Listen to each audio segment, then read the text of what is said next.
Hey guys, what's up? It's Lizzie Jane, and we are back with another episode of the podcast today. The one and only Sara Benyo is joining me in the chat. We go way back. I've known Sara for quite some time. It has been absolutely lovely to watch the Sara Benyo project begin to flourish as she comes into her own and making waves in multiple cities in the United States. As she originally hails from Nashville, Tennessee, she is now residing in Orlando, Florida. You may have seen her at EDC. You may have seen her as guest appearances at Lost Lands, Moonrise, Project Glow, and much, much more. I'm really excited for the future of this project. She just does stuff differently, everything from fashion to the creative process to the way that she is approaching her DJ sets and her project as a whole. So let's get into it. Without further ado, this is Lizzie Jane. If you love what we're doing here, if you love these conversations, if you enjoy them, laugh from them, learn from them, please make sure to subscribe to our YouTube channel, follow us on Spotify, and tune into at This Is Lizzie Jane podcast, and tune into at the Lizzie Jane podcast on Instagram and TikTok for the best clips from every conversation. Don't forget to check out the Patreon at www.patreon.com/This Is Lizzie Jane to become a Patreon producer and see ad-free episodes. Let's do it. This is Lizzie Jane, and you are tuning into my podcast with special guest Sara Benyo.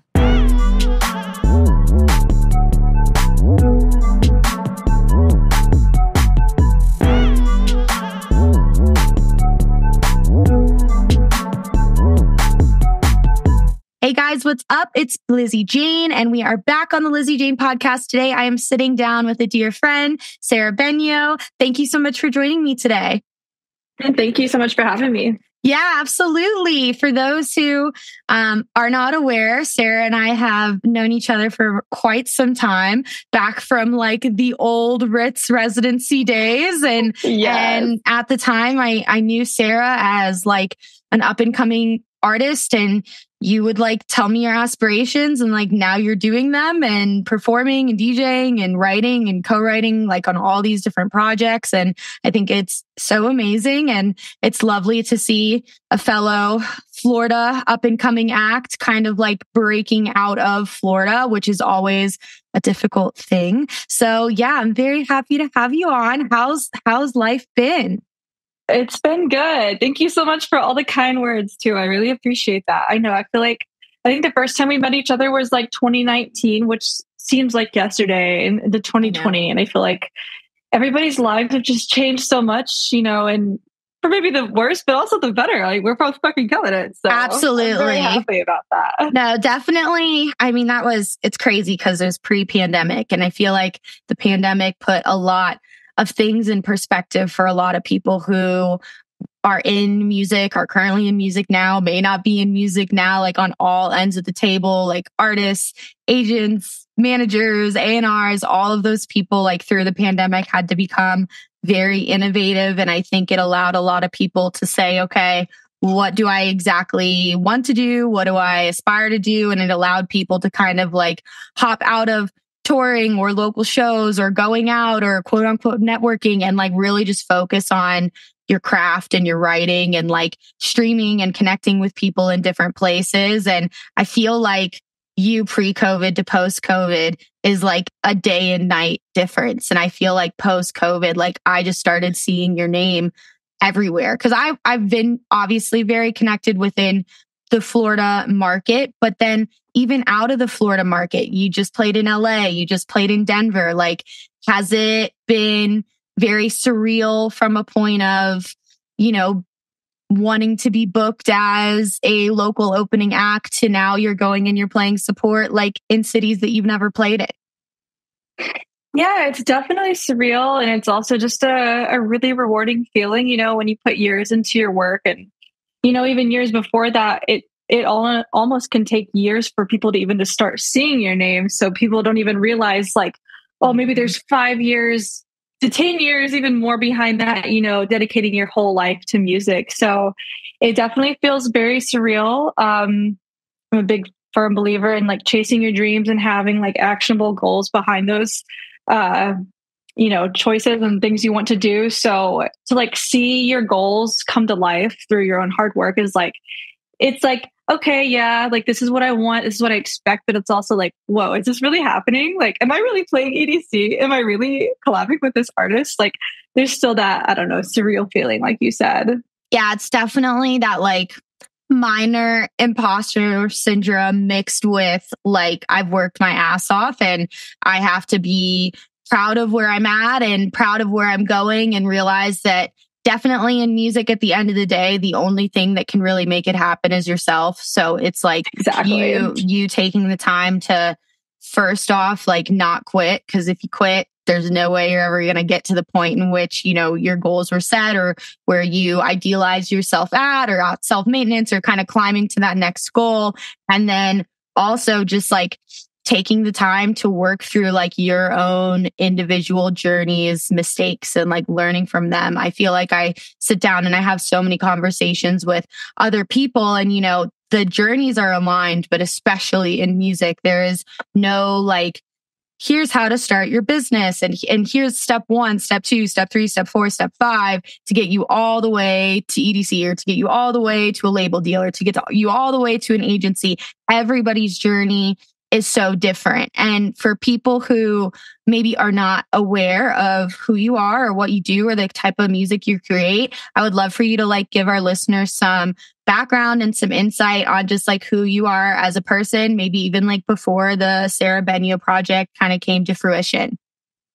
Yeah, absolutely. So I originally grew up in a small town above Nashville with literally zero EDM, like no scene whatsoever. Very much had to find it on my own, but you know, both my parents are musicians, so I was really fortunate enough at a very young age to have my creativity encouraged and also fostered by, you know, being put in piano lessons and vocal lessons and all that good stuff. So I'm very grateful for that. So I've just loved music my whole life. My dad listens to rock and roll, Led Zeppelin. My mom loves country. My brothers are older than me, love rap. So I got a lot of like good experience with like a lot of genres at a young age, which, you know, fast forward to now, I feel like actually makes me a better DJ, which is really cool to see how all those, you know, influences come to head in the present. But yeah, when I first knew I wanted to be an artist, I was probably like 12 years old, and Lady Gaga first came out with Poker Face. And, you know, at that time period, I had stopped playing piano for a while. I was actually burnt out of music. Had some bad experiences with some piano teachers. When I go to piano lessons, I actually would want to create more than like copy other people's music. And a lot of teachers didn't know what to do with that. Most teachers just teach you by the book. They want you to learn the classical stuff. And so I had a few teachers that just like really discouraged that. And I was just like, I don't want to do, like, if this is what music is, then I don't want to do this. Like, I want to be able to write my own stuff. So I stopped for a while, was really burnt out. Then I remember seeing Lady Gaga. I was already interested in her, but then one day, you know, in middle school, you'd get on YouTube and like look at your favorite artist and look at music videos or whatever. And I remember seeing a video of her sitting down at NYU, just stripped back, you know, no glitz, no glam, just her voice and her playing a grand piano. And something about that moment just like sent a catalyst into me wanting to truly be an artist and pursue that. Something about just like, you know, someone who, you know, can do the glitz, the glam and the art and the pop, but someone who's a true artist who can shine through even like just like an acoustic setting. That was mesmerizing to me. So, you know, since that moment, I've been pursuing music. I, you know, played in some bands when I was in high school, did some orchestral band stuff, did choir, did everything, led worship in church when I was younger. Pretty much any musical involvement I could do, I was going to do. My dad took me to my first music festival when I was 14, which I saw Skrillex that year. That was in his like scary Monsters and Nice Sprites era. So during like this whole time period, you know, throughout middle school, throughout high school, I was listening to electronic music as well, but had no scene for it. You know, growing up in rural Southern Kentucky, right above Nashville, there was nothing, ain't shit. So when I was about 19, I kind of like knew, I was like, okay, I'm in a psych band. Do I want to keep doing like a psych indie route? Really loved indie music in high school. do I want to do that or do I want to do electronic music? Because I loved both sincerely, but I was like, I'm at a fork in the road. What do I want to do for my own artist project? Yeah. And I really sat and thought about it. And I was like, visualized myself in what aligned with me. And I was like, I love indie music, but to be able to play music where people can just dance and heal and be in an environment, like a music festival, is everything. So ultimately, when I was 19, I hit that fork in the road to choose going down the road of electronic music. Definitely. Well, thank you for the insight. Is there like something, did you go to a music festival that changed your opinion on everything? Like, was it just you loved the music so much, like through YouTube videos and like what you would see online, and you were like, wow, I know this culture and Plur and how accepting people are of one another? I definitely can align with the fact of I came from metal, I came from post-hardcore. The crowds are very, very, very different.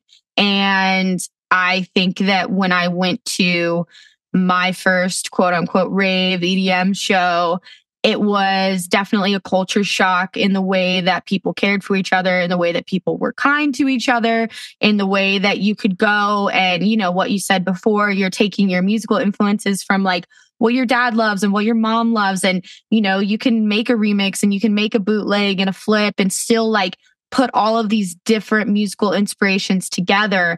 And I think that's why I really fell in love with electronic dance music, was because I could take from everything that I had done thus far and go into it. But it wasn't until it's hard because I often talk to people who really had a rave phase before they got into music. And I do not fall in that category, but I did have a rave phase where I had like the first 2 years I was in school, one in DC and one in Orlando, where I was just like embodied by Ultra and Okeechobee and, every Firestone, Venue 578 that's now Vanguard and all of these guilds, like all of these venues that were just nightclubs, music venues, but through these crazy wild shows. Like, how did you know that like EDM was it for you?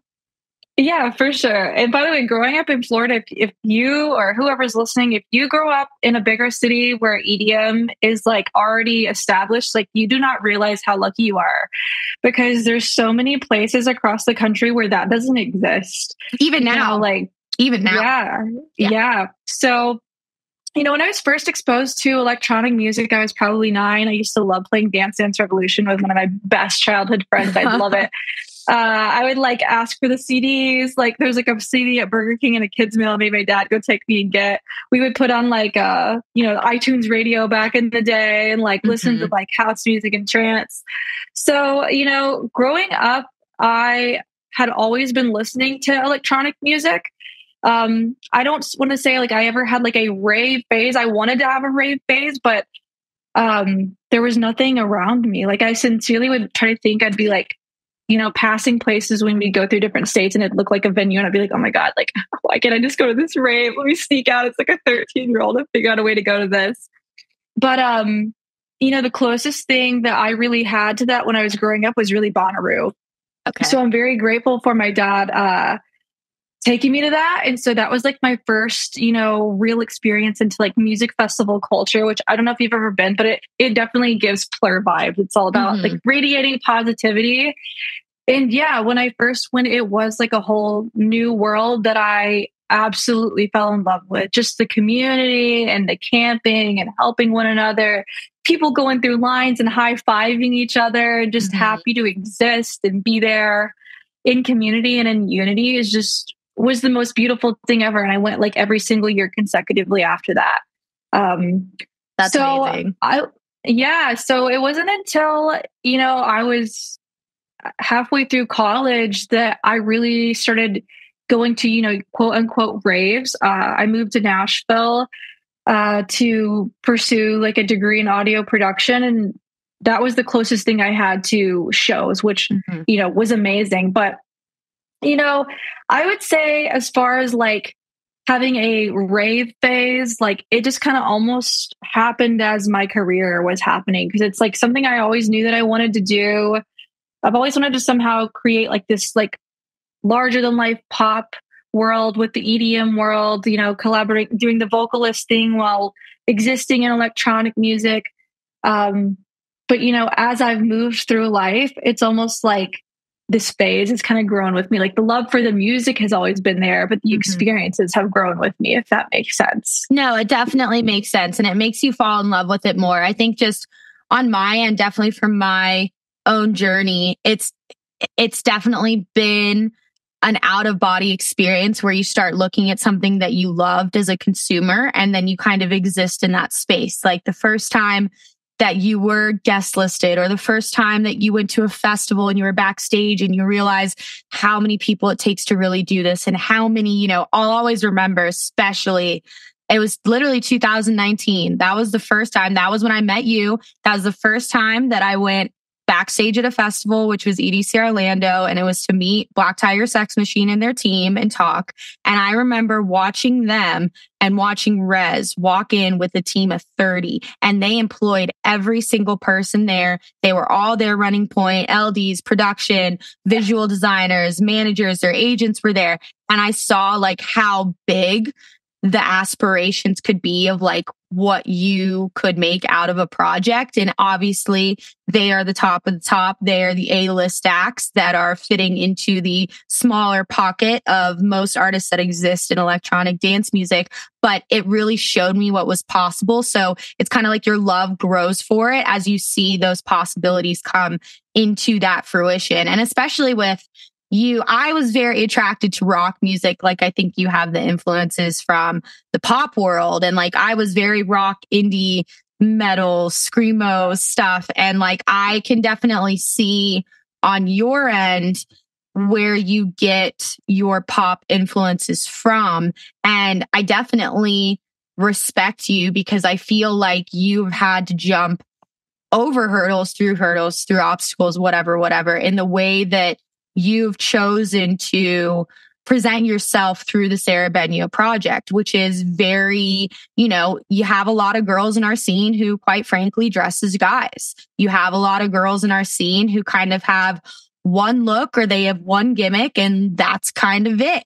And you very rarely see someone that is really pushing like fashion forward, like you would see Dua Lipa, or you would see a quote unquote pop star, in today's age take the stage. But people who are consumers look at it so differently. Whereas if you were a pop star playing Lollapalooza and you dressed a certain way, no one would say anything. But if you're a DJ and you're a woman and they're like, oh, she's got this thing on and she looks like a raver. And like, I've definitely, one, respect you for it. And two, like, I would love to talk about that and where you made that decision and like some things that you have battled in not only like pushing forward in a performative front, but like choosing that type of fashion. Yeah, absolutely. My whole life has had this whole theme of having to choose myself over and over again. And anytime that I've ever had to conform, I have felt so unaligned and uncomfortable. So, even when I was younger, I, again, grew up in a very small, rural Kentucky town where it was like Hollister and Sperry's and khakis. So if you were like a scene kid with the bright pink pants on and like you're expressing yourself, like you're getting bullied. And so, I had a really difficult time at a very young age, was already getting trying to get put into boxes. And every time I would try to look a certain part or be the preppy kid or, be the sporty kid or to be whatever, all of it felt so unaligned with my soul. But at the same time, when I would be myself, I would get bullied or ridiculed or whatever. And so it really put me in a really tough position at a young age. And so, as I've grown up, I realized it was a product of my environment and less about, my self-worth and something being wrong with me. But, fast forward into now, into my music, it's kind of the same way. It's like, okay, well, I'm not exactly, this like DJ that wears all black and is the mysterious producer, but I'm not just a vocalist who's just behind the scenes helping other people perform on their tracks. And like you said, there is this kind of like unspoken energy, or even like you can just see how people interact with you, where you can step into a green room, and because you're expressing yourself through fashion in a way that maybe other people aren't, they think that you're like, oh, just like a random backstage or whatever. Or, you know, there's kind of like some misogyny, quite frankly, that comes out through people judging you through your fashion choices in EDM, which, like you said, is so crazy because like every other genre, that doesn't exist. If like, you know, Katy Perry came into a backstage area dressed with like cupcakes all over her and rainbows, like you'd be like, hell yeah, that's Katy Perry. Like that's a pop star. So, you know, it definitely presents its own unique set of challenges. But at the same time, like I'm happy to be that forerunner because I can't imagine like being anyone other than myself. And I think a really important component to being an artist is what sets you apart is your authenticity. You know, if I wanted to, I could go put myself in a box and look a certain way and put out certain music, and I'd probably honestly blow up way faster, but that's not who I am. I'm not going to play that game. I want to, you know, be in it for the long run and really be myself, because that's how I know people are going to, you know, tap into my frequency. And that's how I'm going to gain the fans that I want to have. That's how I'm going to touch the lives that I want to have. So it's kind of been a lifelong lesson where I've had to really learn self-love and self-acceptance and accept that like, hey, you were designed not to fit into a box, you know, so that's okay. That's you. I don't know if that makes sense. No, it makes so much sense. And it honestly, after COVID, after I left the residency at the Ritz, I felt the same exact way. I said I could put myself in a box and dress a certain way and make really, really, really heavy dubstep and try and somehow make my voice that is a singer-songwriter, raspy, non-top liner voice fit and beat my head against the wall and not enjoy this. Or I could make music that I really enjoy and love and don't feel like it's, you know, there's, again, even though we live our passion and we're so privileged to be able to do that, there are moments that do feel like jobs, just like you working a 9 to 5 or you working anywhere else. But when you lose that spark and creativity, and quite frankly, in electronic dance music, especially when it comes to the business side of things, they would love for you to fit in a box, because then you are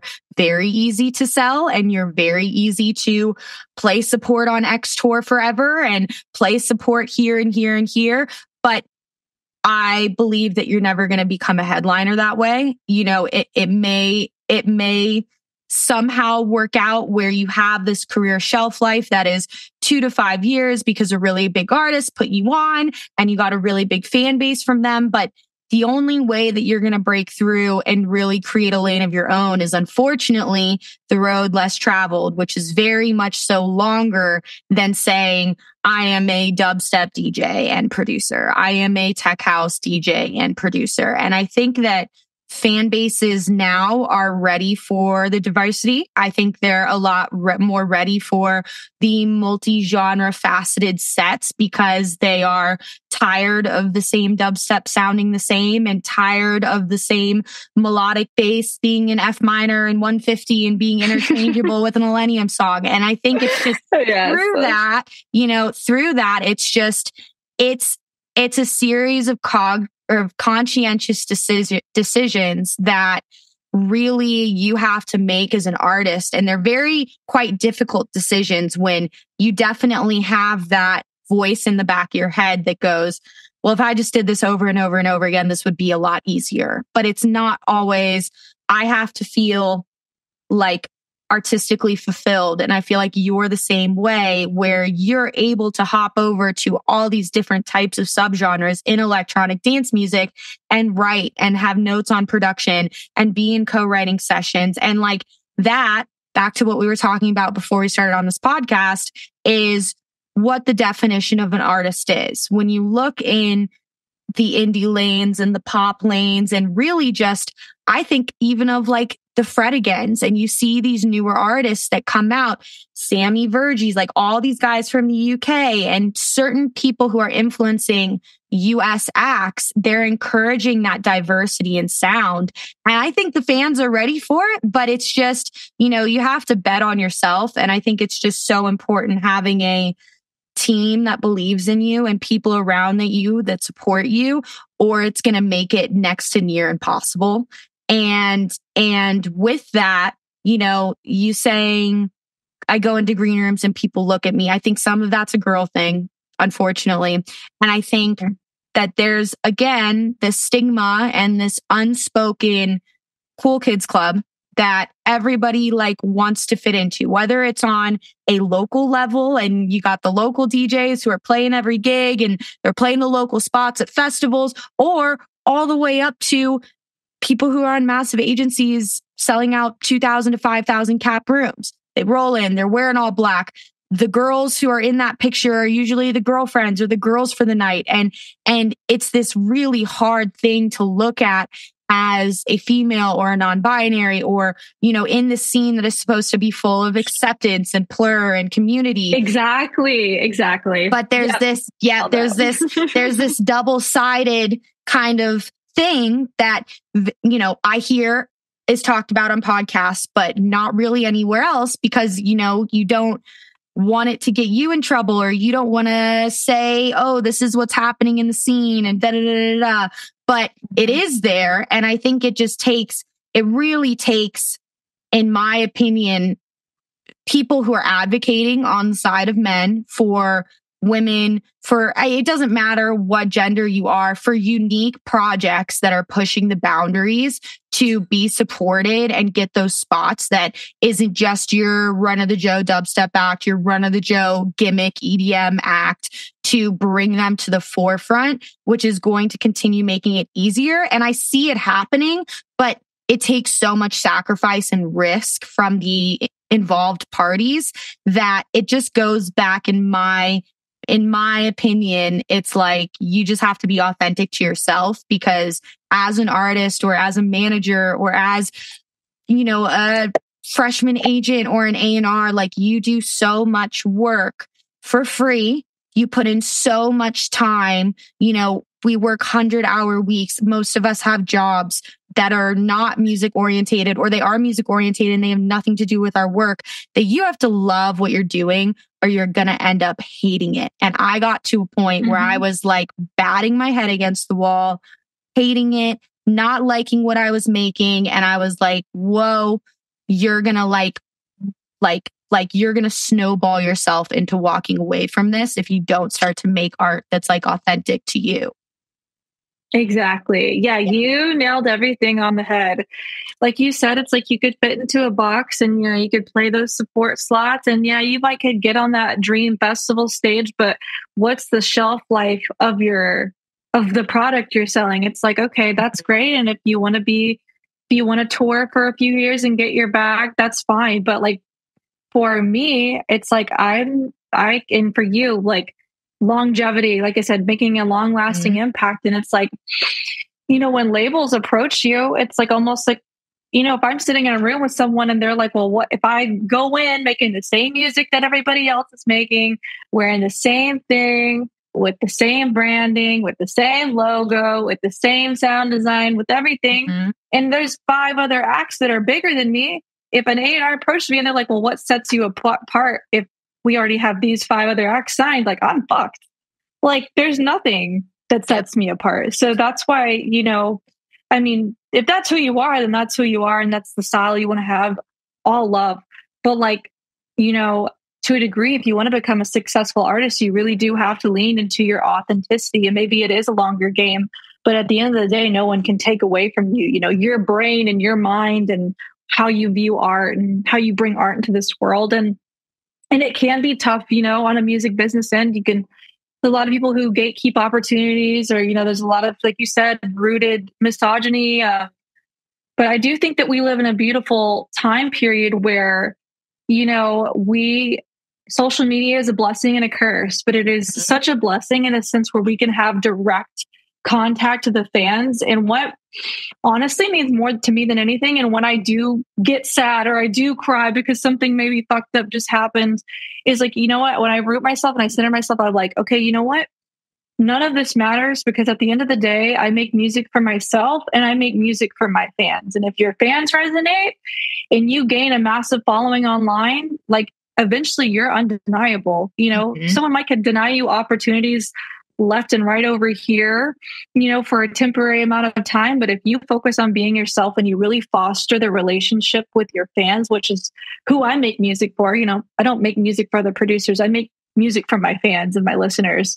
You gain 2 million, 5 million followers off of, being yourself and really fostering your relationship with your audience, then eventually you're going to be undeniable. People can 100%. Only withhold those for so long. It's so true. And I think there's definitely, situations where people blow up online and then maybe they don't translate into ticket sales. And somebody told me this a long time ago and I can never remember who it is. And they just said, you can't choose your fan base. Like the fans that choose you, you can't choose them. So why would you be someone who you're not to get a certain crowd base or a certain base of fans that act a certain way, that behave a certain way online, that, treat other people a certain way?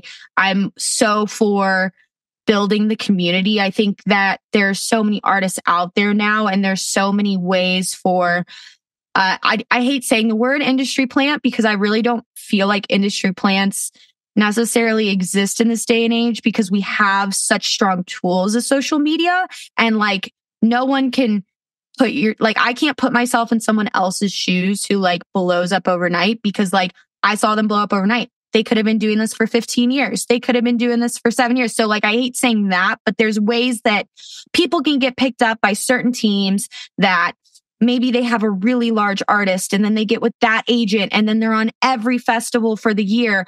And then they're like pushed and they're like, oh, go perform. But they haven't had that time to build that community. So like, when it's time for them to be like hands on the ground, going into these venues, it's very difficult. And it's like not a great way to set yourself up for like long-term success. Like, again, get your bag, like have that 2 to 3 years. You've been around long enough. I've been around long enough to see people come, pop off and go and never fucking come back. And that is, again, what you said.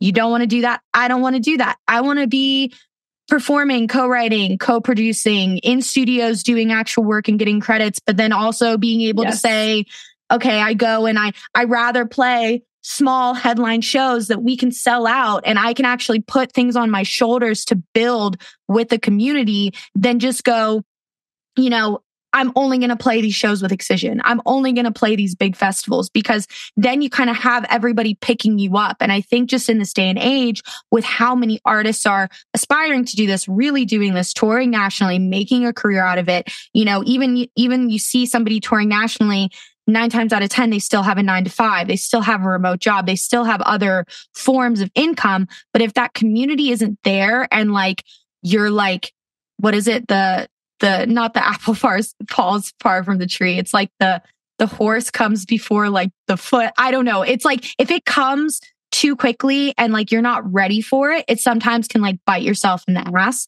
And like I feel like the way that you have come up now in Florida, which again is like very, very similar to my journey in different ways, is forcing you to have a really, really strong community that is like your rock in like a very large market state for dance music. Like it is a win-win situation where I can go, I haven't been a resident for 3 years, but I still can play a show and sell 400 tickets. Like that's not normal. Like that, like there is something definitely about these larger markets where the way that you have come up is like, you're not like this local act, but you're like also not like, oh, I'm headlining Vanguard, but it's allowing these people to be a part of your journey where they're going to feel the privilege that they were there for a really long time to see you play EDC for the first time, to see you play Circuit Ground, to see you play X, Y, and Z, and then build and build and build from there. And I think that's always a very cool thing for a fan to be involved in. That doesn't happen often in this climate. It just doesn't.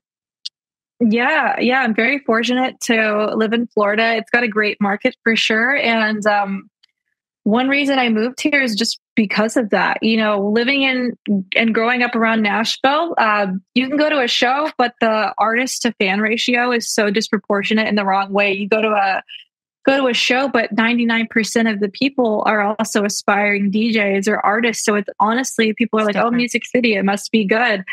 But to build yourself, it can be really difficult there because there's not enough fans. So I really love Florida because there's just so many people who genuinely love electronic music who will ride and die for you.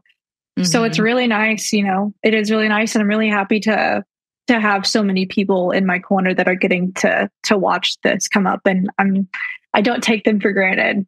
100%. Yeah. It's always that appreciation factor. And just like, I do love social media in that way where like we can have our broadcast channels and we can have our Discords or our Facebook groups, and it allows you to be more personable with the individual, and it allows you to see them like in a different light. Like it's always amazing to like see someone that has supported you online for so long and then you meet them in person. And it's, at the end of the day, you're not making music for other producers, which I think more production orientated individuals get really wrapped up in quite often in such a technical field. You're making music for yourself, and in turn attracting the people who fuck with it and love it and want to be a part of it and want to be a part of like the journey and like the transparency online.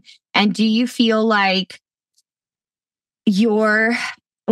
I feel like post-COVID is when I started to see you really play a bit more like regional orientated shows. Is there kind of a moment where you were like, okay, you know, everything's based on momentum. Like you felt that momentum building and you were like, okay, this is our time to take advantage of this, capitalize, get as many opportunities as possible. Let me write as much as possible. Like you're in a very unique lane of your own where you are one of the only, I would say, primary centric vocal artists that are being booked for full DJ sets. Like you said before, you have Haylene.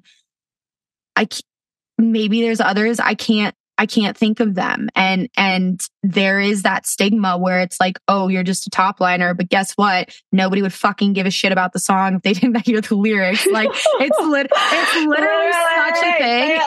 It's literally such a thing. And like, I'm glad that producers see it now. I think there is a change in the tide where they are starting to respect it more, at least the ones in my circle. But someone who has always started with like a pen and paper and like a notebook and a piano in front of me, I can't imagine not having the I don't know what my music would sound like if there weren't vocals. Like that's very hard for me to sit in. So like vocalists are just so important. But again, I think there's this lane where like at the end of the day, electronic music is moving in a way in which if you are not unique, like you're really not going to last unless you're already on top. And you see a lot of people finding ways to incorporate live elements. I mean, how many DJs have you started to see sing? How many DJs have you started to see incorporate drum pads, MIDI keyboards, live synths? Like you have to have a performative element to make your show crazy unless you have like excision finances and the visuals behind you that create that. Like just talk about that a bit for me. I would love to know like your thoughts on all of that. Okay, so like reword the original question just one more time. I love myself because I ramble on and then I have no idea what I asked.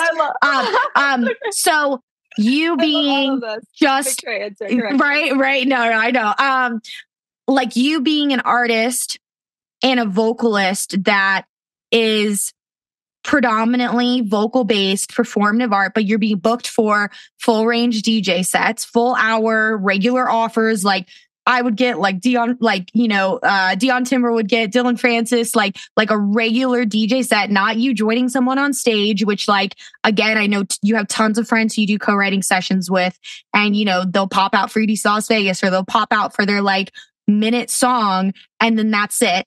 And then is there a moment that you felt like the tides were turning in your career path where you were no longer really looked at as like that local girl, female DJ? Yeah, gosh, it's such a good question. You know, when I I guess to touch on the local thing first, a lot of people don't realize that I've actually moved around quite a bit. Like since COVID, I went from Nashville to St. Pete to LA, back to Nashville, and now I'm in Orlando. So that was all in the span of 3 years. So, but that was to follow my career, really that was me trusting the universe and following my intuition. And it's obviously worked out very well for me to listen to that. So when I think of like local, I kind of like flash back to Nashville, and, it was hard to break into there. Like transparently, like the scene isn't very supportive of upcoming artists. It's a weird competition for no reason. And so I didn't feel very supported there, which is like sad because again, that's like my hometown. And don't get me wrong, like that's where, I have a lot of really amazing people who are my day ones, who did give me a chance. And so I'm very, very grateful for them. But that's really where I was a local, but I really wasn't given the opportunity that I knew that I deserved. So I had to go basically make a name for myself in other places that I resonated with, that actually did see my value and my worth. And now I come back to my hometown and I'm not playing a local show. I'm supporting Nightmare, or I'm supporting Adventure Club, and I'm coming out with Adventure Club on one of the nicest venues on Broadway. So,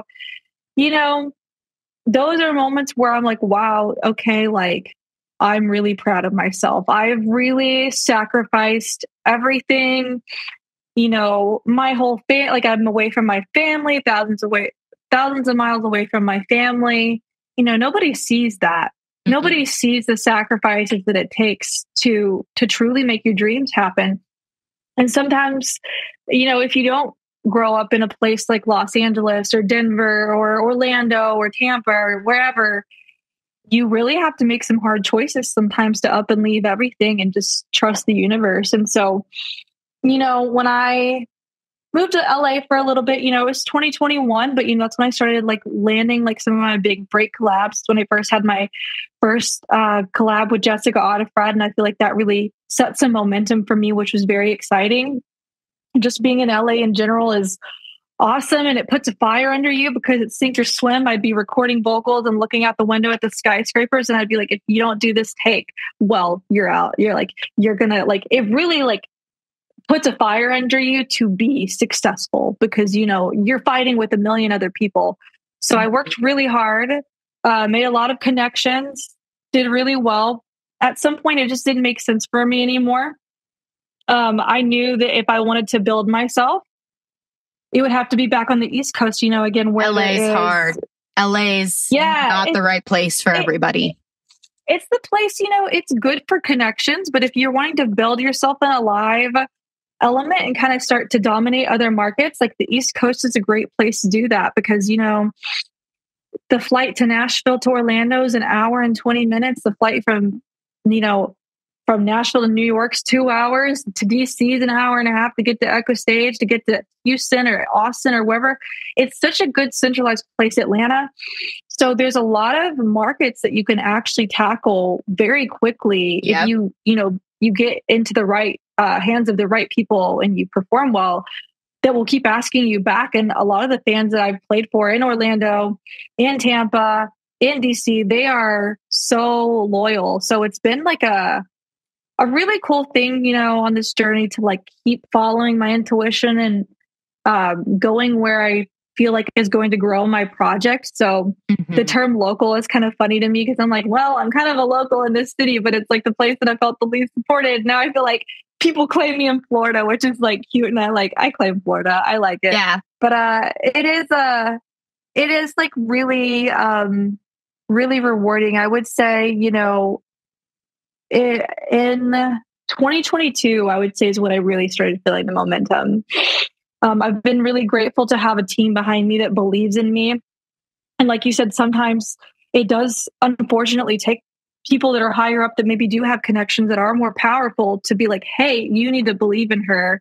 And they're the people who can help you get to those places. So I am very, very grateful for my team for believing in me and like, taking a chance with me. And then through that, people resonating with that. And then it's like, okay, well, well, damn, this is a girl who's killing it DJing, and she's singing, and these fans love her. We're going to have her back. Because like you said, it's kind of a gamble because not a lot of vocalists do this. A lot of vocalists are just, you're out for a song for a minute and then that's it.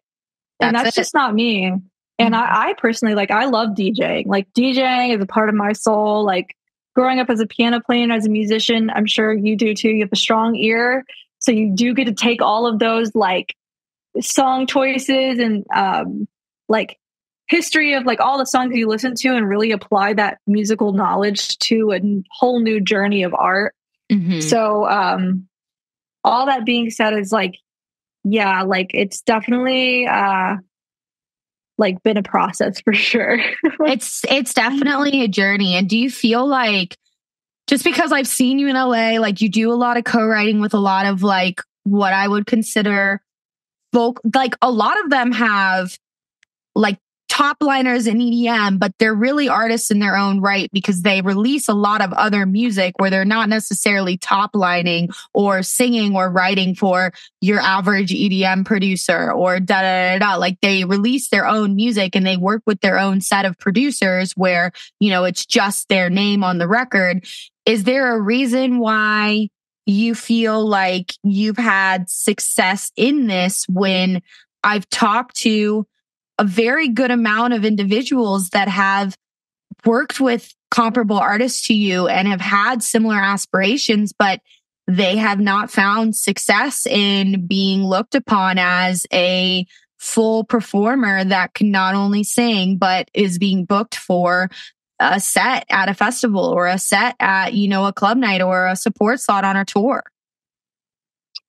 Oh, yeah. I mean, it's a constant, but I mean, I think I probably still deal with that, you know, even when, like, you're trying to get a booking agent, sometimes, like, you know, I have one now, but at first they're like, well, don't you just sing on other people's tracks? It's like, that's a question you get hit with immediately. And it's like, you know, forget the fact that maybe this vocalist over here is helping this other DJ go on a worldwide tour and play XYZ residency and do this, but, like, you wouldn't give that vocalist who essentially really gave that artist their entire platform, you wouldn't give them the same opportunities. That doesn't exactly set right with me, and I don't think is completely fair. So, like, I really hate to say this because I feel like it's fucked up, but it really just, I feel like, takes having someone sometimes on your team that can help fight those people who think that way. And I mean, I still have my manager in emails fighting with people still for me to respect me and give me the value that I deserve. You know, it's like becoming less and less. And, you know, like you said, more and more people are starting to understand, like, we don't need to treat the electronic world as like, oh, there's just only producers can exist in this world. Nope. We should think of everyone as artists, whether they're an artist that's primarily a vocalist or an artist that's primarily a producer. We're all artists in our respective forms. We shouldn't gatekeep people's art and gatekeep them from expressing that however they see fit. I don't think that's fair to artists, but it's trying to get through to those people that just don't see that way. And sometimes those people are, unfortunately, the people that hold the keys to these opportunities. And sometimes it just takes having someone on your team that can go head to head with these people to really help them see your value. And that's all I got on that one. I hope that, you know, more artists, you know, I really love that John Summit has been crediting Hala correctly on everything out of a featured title, really kind of like showing these producers that, hey, we're equal here. Like, so she's also an artist instead of it being like featuring her, you know, so obviously sometimes featuring in the title makes sense, but I really hope that, like, especially men in the music industry really continue to fight for women who are, you know, producers and vocalists to be seen as equal and deserving of the same exact opportunity that males are presented. 100%. And I definitely see there is a small change, but you're correct where this is a lane that has not typically been established or traveled down. So people who have worked in this industry for the last decade are like, what the hell is this? Like, this isn't the way that this is done. And I think that it just takes for, again, people who can advocate for you besides yourself. I think that's something that is, it's like, at the end of the day, like, you want to be the really like beautiful, nice, kind artist that you don't want to have to be a bitch, and you don't have to want to put your foot down and say, well, no, or I'm not doing this, or why are you treating me X way, or why are these splits this way, or no, I'm not taking a fee when I know the song's going to do multiple million plays. It's very helpful to have someone on your team be able to advocate that for you, so you're not put in a certain line of perception, or, and it's always different when you have somebody talking about you again that's not you yourself, kind of representing yourself and doing everything, but you have to make sure that your project's ready to be in that space before someone comes along and kind of hops on board. Is there a moment, I guess, with the team that you work with now where like, this is right, I was ready for a team, I needed help? Like, what does that kind of look like for you in like your personal and like your professional life? Because like, as we talked before, being in relationships where you may have a toxic significant other, or you may have a manager who wants you to only write music that sounds like this and won't take anything that doesn't sound like this, or you're a producer and a vocalist, but they only want you to sing on these other tracks. Like, what kind of made you align with the team that you have now? I mean, first and foremost, I think when you're picking a team is they've got to be passionate about what you do. Because at the end of the day, as an artist, you have to know who you are and what you want to do. And if that's who you truly know who you are, then, like you said, it's the road less traveled. It's the hero's journey. But if you know that, okay, universe, this is my purpose, and I know that this is where I'm supposed to go, so I also trust you, and I trust that you will align the right people to help me with this. Mm-hmm. It's like, honestly, it's almost a spiritual thing for me, because, it's like, yeah, it's scary. Yeah, maybe people might look at you a certain way or not want to give you these opportunities.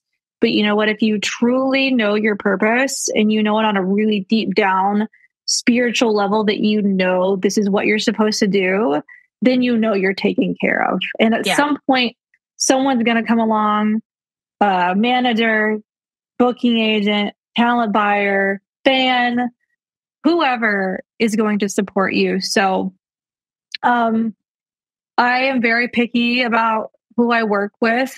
I'm currently trying to like expand my team more as the more hats grow. You got your social media team, and then you got to have, the booking agent and the manager, and then you got to have your photographers you go to, and your video content team.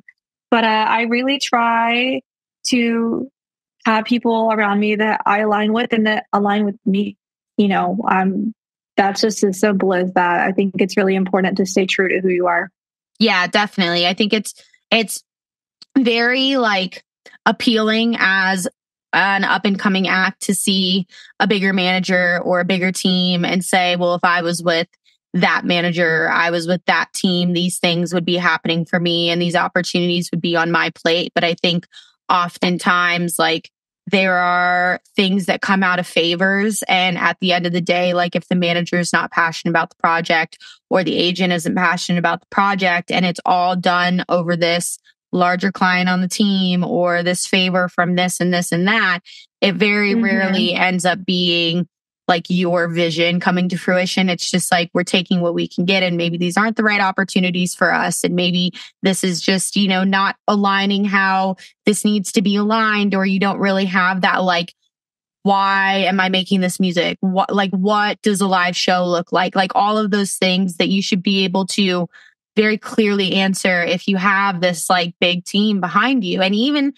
one person, even someone who like is your friend who has no idea who the fuck they're doing, but they go with you to shows, or they go and they support you and they go and they help out when you need to. Like all of that stuff is important. Yeah. The passion is like so much more important. I have people like when I was in Tampa, I would have people when I was doing the same thing, traveling around the East Coast, playing for little amounts of money just to establish myself in New York, DC, Philly, Chicago, Atlanta, New Orleans, North Carolina, Charlotte. Like it was very I think it was a very like trivial point where I would have other artists come up to me and say, well, like, I need a manager. I'm ready for a manager. I'm trying to chase down this person. Like, there's definitely a thing for being like professionally persistent. But when it comes to like your project, like if the passion isn't there from the other individual,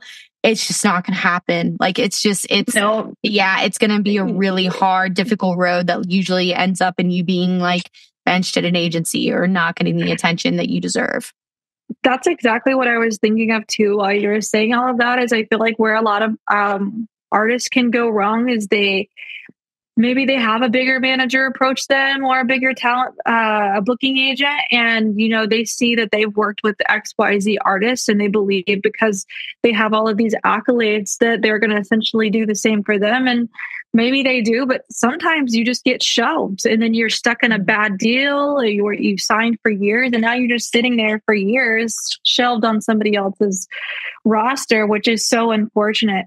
So it's better, you know, in my opinion, to have maybe someone that's smaller, but is going to ride and die for you and, you know, turn over every stone to look for an opportunity for you because they believe in you that much. 100%. So that's going to do more for you than just having someone's name in your bio, but isn't, you know, like you said, maybe it's a favor for somebody else or a favor for here and there. And, you know, I don't know, sometimes it's predatory too. It's like, you know, someone might see a smaller artist who is popping off and maybe, you know, it's predatory and they're like, it's a quick bag for them, but they're not really passionate about the project, but they make the artist believe that, oh yeah, I can get you this opportunity and XYZ, and I'll put you on all of this. And that's like exactly what the artist wants to hear. Of course you want to be on all those opportunities, but for the manager, it's a cash grab or whoever, you know, there's Definitely. really good people. There's really good people out there, but there's also situations like that. So with that being said, yeah, go ahead. No, you're good. I definitely agree with you there. And I feel like I'm watching that happen in real time with TikTok, where you have these people who really hit those numbers and then they're picked up, and some of them, they fucking sell out every room. They sell out every small room they're getting put in right now, which is incredible. And it shows that the platform can work. But then there's also people getting picked up on very, very large conglomerate corporate agencies that are being put on. And it's like, we don't even have a project here. We have a viral page. We have a viral whatever. And it's like, well, I know you have to have like the car running and doing laps around the track before you should think about having, you know, a larger agent involved or being on a larger agency.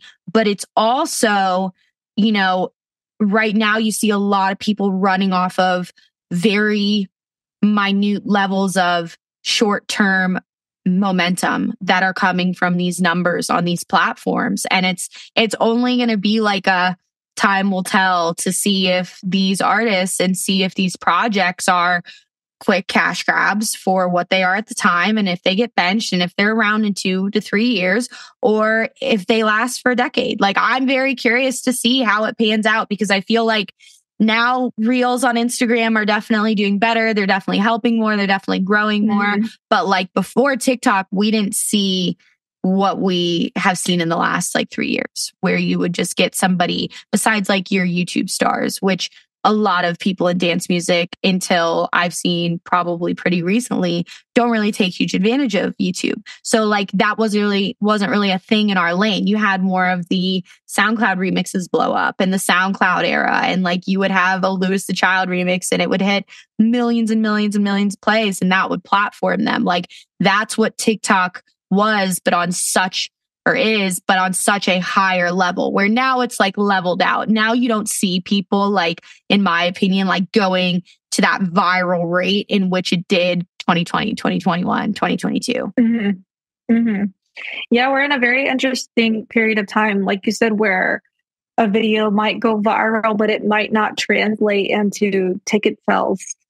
So it's and I'm interested to see how the industry continues to like gauge different statistics for things. Absolutely. Because it's always like an ebb and flow, and it always just takes you consistently being proactive and like hopping on the next app when it comes out. As like sad as that sounds, it's like you have to take advantage of what you can to continue growing, because there's literally so many people aspiring to do the same thing that we do, but also being proud of like how far you've come, and like looking back and not just always saying, what's next, like being proud of the things that you've accomplished, because I think there's a lot of people that like always will wish that they could do what you've already done, that you're not necessarily quote unquote happy with yet. You're like, okay, I'm thinking about what's next. I'm thinking about what's there. But if you kind of can't live in the moment, it's hard to like enjoy the full journey.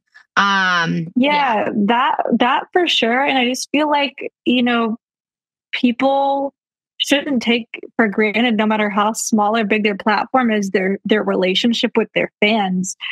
I forgot, I learned this forever ago. I don't know if it was in like a class in college or what, but there's like a concept of like dating your fans versus like getting them to marry you. Mm-hmm. And, people might hit the follow button and they're kind of like, yeah, like that video is cool. It's very entertaining. Like, let me follow them. I want to see more, but they maybe have not like fallen in love with you yet. And so like, if you're even a smaller artist, but you foster those 4,000 followers on your TikTok or those 20,000 followers on Instagram, if you really connect with them and take the time to reply to them and go to meet and greets after your show or before or whatever, I feel like honestly, that's going to generate more ticket sales than just continuing to create viral moments. Not that viral moments aren't important, and they do obviously help you. But really that longevity and, keeping people coming back for more is so much of a relationship building. And it's a very interesting time right now too in history where we did just get out of COVID, but there's still these long-term effects of isolation on people where people are so lonely and we're all in remote jobs, or we're, so used to just being alone that we find ourselves subconsciously isolating ourselves so much more. So we crave that intimacy, I think, more than ever. And I think that's just the impacts of social media in general. Yes. But, we can follow someone and see what they're doing. But when you kind of create that relationship and break that like fourth wall with your fans, I feel like that's enough to like sell out places if you really, really create those connections with them. Yeah. And it's not this, there used to be this thing, I feel like even pre-COVID, where it was, you're the untouchable DJ. You're the David Guetta standing on the Empire State Building when everybody's locked down and has lost their livelihood, playing a DJ set on a Ferrari. And like, you're like the untouchable thing. And I still think in other genres, I mean, I don't know. It's just so different now. Like with like the streaming that happened where you saw everybody in their bedrooms, to TikTok and Instagram being like, you can post as many raw clips as you want, but they really want you being personal and breaking that fourth wall and talking to the fans and talking to the audience, where you have that ability now, and people are almost more fond of people they can relate to and the things that they're going through and the problems that they're having and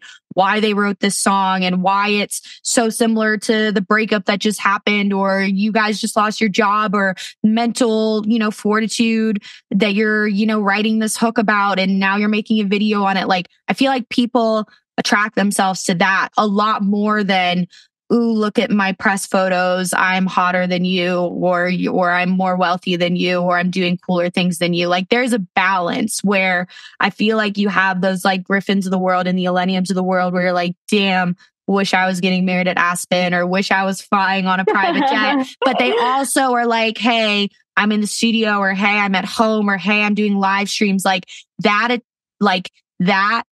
like fourth wall, breaking that down, and the transparency of like the highs and the lows of your life. Like, I always feel like people just mess with that more now than they like ever used to.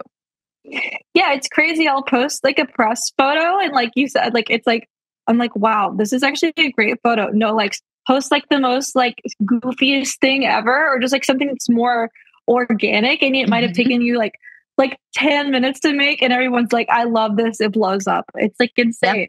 But I even had a fan recently who's literally been a day one, like since like 2017, 2018 followed me. And he reached out to me and he was like, like, I actually love this. Like it almost feels like more personable and we can relate with you more. And I'm like, wow, like that's crazy. It's like, I'm in this whole journey of being authentic right now, like figuring out like, I've been on a lot of people's tracks. So I'm kind of carving my own lane and I'm like, okay, well, who is Sara? Like, what does Sara's project truly want to look like? And how do I want to represent myself? And how do I see the world? And so how do I want to, present myself? And so I've been really just leaning into who I am and being like, okay, if this is who I'm going to be, let's see what happens. And it's like, as soon as you do that and you kind of, like you said, break the fourth wall, like fuck like a mysterious press photo or whatever, you put something that's just you, but being real. And it's like, it's just like the universe knows. And then everyone taps into it. It's crazy. No, it definitely is. Like the authentic version is the best version. It's definitely hard for people to get there. I think in a day of social media where they're always comparing and they're always like, well, I could do this and hit more numbers and I could do this and maybe fit in and do whatever. But at the end of the day, like if you can break through that and be just you and just do what works for you, it's going to make, I think on the artist side of things, everything a lot more enjoyable and easier. And like realizing that not everybody is made to make gimmicky TikToks and not everybody, like you have to find what works for you. And I think that takes like a lot of experimentation and just like pushing like through to get out to the other side where a lot of people just kind of like put one foot in and they're like, oh, I'm going to like kind of do like a piss poor attempt at like mimicking what's going on right now and doing whatever. And you can tell. Yep. And we've all done that. We've all done that. I still do that. I literally do. I don't know who I spoke to. They were like, I do one post for the algorithm. I do one post for me, which I love that because it's like, you do have to build. I do think there's easy ways to capture numbers and capture eyes. But like me personally, I'm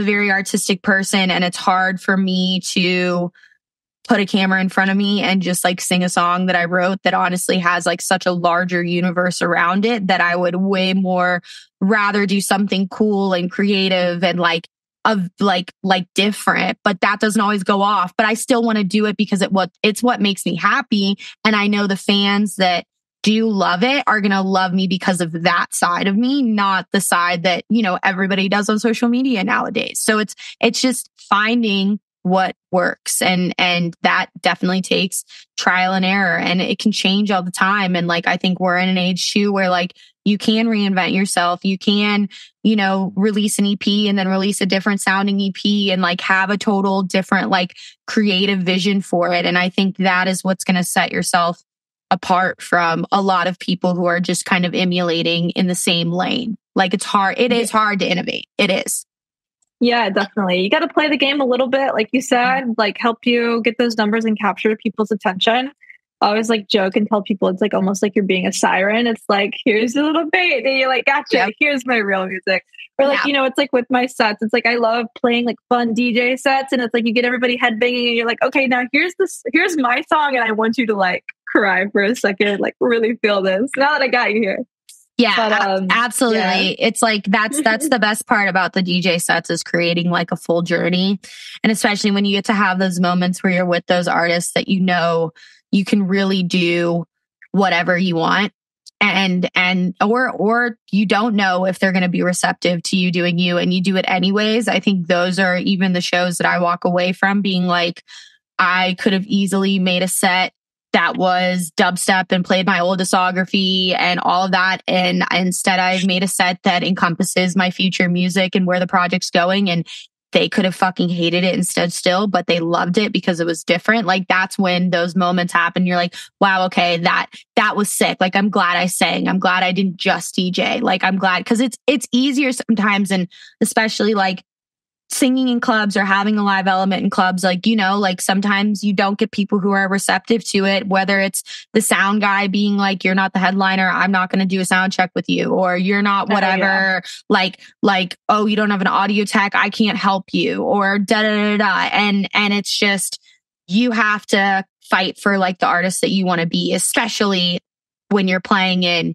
clubs and places like that. And, you know, you have a music venue here and there, but you're predominantly playing, you know, 12 a.m. sets, 11 p.m. sets, and you're not really in a live music space. But it is cool to see artists growing to such a substantial rate in which they are getting put in the music venues. They are getting put in, you know, the venues that are like Janice Live, like I'm thinking about Florida, like Beecham, like ones that I even consider Vanguard, like a real venue. Like you could put a band on that stage or a hip hop artist on that stage. That's not, in my opinion, a nightclub. Like it is a music venue. And I think that's where the future of dance music can really thrive. And you have these acts like Over Mono, and even back to like OGs like Flume and Porter, like they have all these live elements, and like it's not supposed to be nightclub music. It's supposed to be in a space that is, you know, created for all different types of music. Yeah. Drop the mic. That was amazing. Yes. That was so good. Yes. Absolutely. 100%. Yeah. So I'm really glad we got to have this conversation. We haven't caught up in a while. I missed you because I was deathly ill in Denver. I was so pissed. I was like, I'm going to go snowboarding and then I'm going to hang out with Sara and then we're going to like be whatever. And I woke up and my throat was like swollen shut. And I was like, I could go see her, but they're probably all going to get sick. So I'm not going to do that. Yeah, I was just like, not now. So tell me about some things that you're excited for in the future. Like I know you have a collab with some pretty large names going on right now, and you have some new songs coming out on like bucket list labels. Like tease whatever you can for us. Yeah, absolutely. So I have 2 new songs coming out in March. We love when that happens, when the labels line up together. So people are just going to get 2 presents in March. But yeah, one of them is on a bucket list label, which I'm very excited about. You guys will know about that very soon. I feel like it's no really secret that I have a collab with Company and Adventure Club that's not out yet. I've been on a few dates with Adventure Club now. I got to open for them. They're amazing. We've got to debut it and it's popped off. So hopefully that'll be out, you know, at some point this year. In the next decade. In the next decade, hopefully that comes out. Yeah, whenever Company finishes. Yeah. It's fun. I can say Love it. Love it. We so love him. Talk to me. We'll go back to the rest of exciting things happening. Talk to me about that process. Like, did you send a demo? Was there like an email chain where they were like, hey, we're looking for vocalists? Like, how did that all come to fruition? Honestly, my manager really helped me capitalize on a moment, really. So basically, give you the full picture. This was December of 2022. I just released Never Be the Same with Jessica. Jessica was also just releasing a song with Adventure Club. I remember that. So same time period. So Adventure Club had a show in Orlando right after they released that, I think, like December 30th, 2022. And I got to open for them. So my manager was like, this is like perfect timing for you to message them and be like, hey, I just released a song with Jessica. You guys just released a song with Jessica. I'm opening for you. Like, would love to talk to you. And one thing led to another, built a relationship with them. And they sent me music. And that is as simple as that. So they're the best. You know, they're very sweet. Both of those boys. Yeah. Sometimes it's like, you know, it is like the cold emails or the cold Instagram messages where you or your team are like, hey, here's your vocals. I'd love to work with you or whatever. But that one was just the right place at the right time, the perfect opportunity. Absolutely. And that's how it just happens sometimes. That's literally, I feel like that's very, very similar to how the Griffin remix happened. Like, not me being involved with other people. Like, I just reached out for stems. I sent some new music and his team sent over stems and they were like, dope. And then we played Red Rocks and that just happened. So amazing. Yeah. Isn't that crazy? It's like, you just gotta be, sometimes preparation meets opportunity. It was crazy. It literally is that. Even with my first song with Jessica, I got an email out of nowhere. Like, people are like, how'd you land that collab? I'm like, the universe is just like, flip.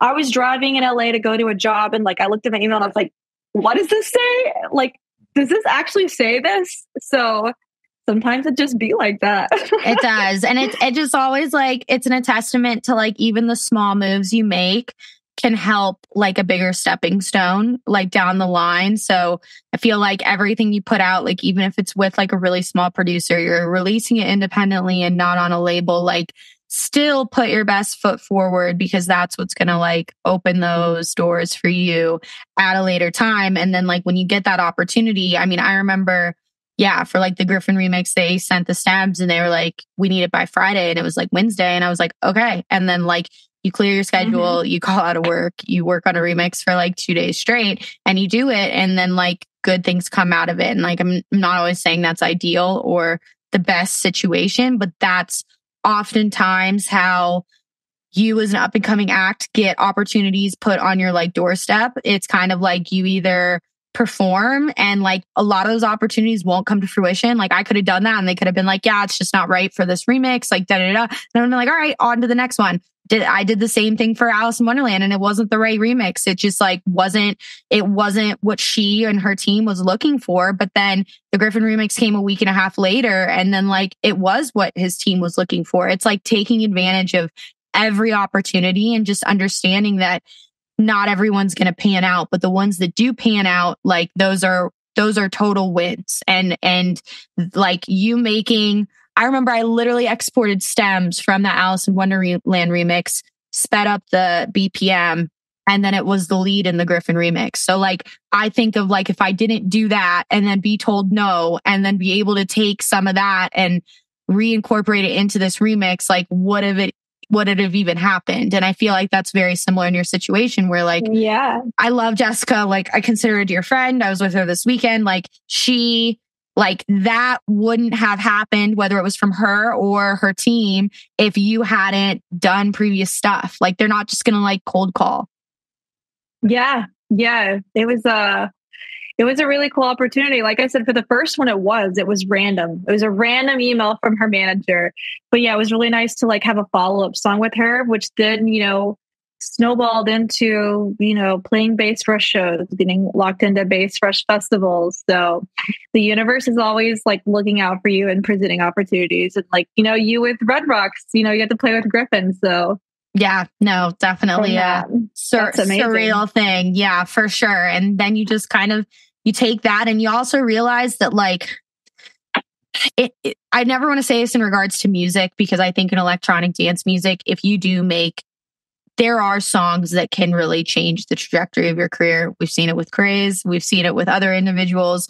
But I do look at events where like, there's no one show that's going to make your whole career. There's no one, like it's a constant effort of very small wins and like climbs and like ups and downs that are going to give you like the footing to have that longevity and do that headline tour and build in those small cap rooms. Like it's all an effort that like combines into one. So it's just kind of like always staying open to opportunities and, allowing yourself to like get in the studio every day and like try and make something every day. Because the more you do it, the more you have the chances of writing something that's going to come to fruition or be a huge hit or, get signed to X label or slotted with X producer. Like it's a constant grind and effort that you have to like show up for yourself every single day.